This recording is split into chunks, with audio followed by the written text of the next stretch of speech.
New at 6, Montgomery County is rethinking its controversial gas-powered leaf blower ordinance. Yeah, so earlier this year, the council passed a law banning those gas-powered leaf blowers.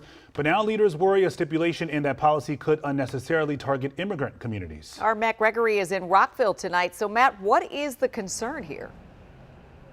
Yeah, so called the law of unintended consequences, Leslie and Lorenzo.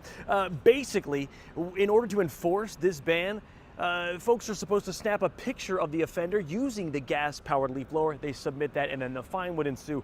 However, it's come to the attention of the Montgomery County Council that this might disproportionately affect members of Montgomery County's immigrant community. Let me explain. This ordinance was passed a few years ago, but only went into effect this year. And essentially what it does is it bans the sale and the use of all gas-powered leaf blowers. But really, how do you enforce that? Well, the law encourages residents to take a picture of someone using it and they send it in.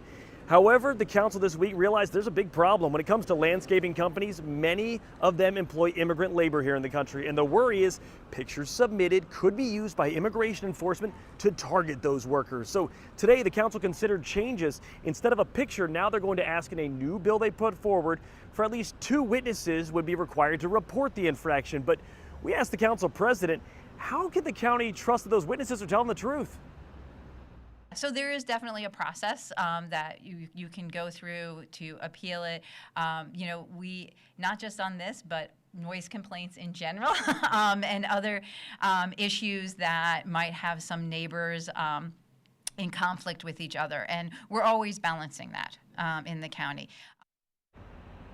So this is just the first kind of introduction of the bill, but they've tried to expedite it to get that passed through into an amendment to the ordinance, and that way it could be done sooner. So we'll see how long that takes. However, this is the second time the council has kind of reevaluated this gas blowing or this gas leaf blower ban. The first time they kind of looked at it was because many of the landscaping companies were complaining and saying, hey, this is going to cost us extra money. However, that amendment did fail, so we'll be interested to see what happens on this particular enforcement section of the gas-powered leaf blower ban here in Montgomery County. In Rockville, Matt Gregory, back to you. Well, the picture aspect of this. This doesn't feel like neighbors helping neighbors. No. Like if you get a picture of yourself, you're like, clearly your neighbor took it, right? Oh my gosh. I know Les took that picture of me. This could be problematic. A lot of drama. We're going to have to watch this one closely, Matt. All right.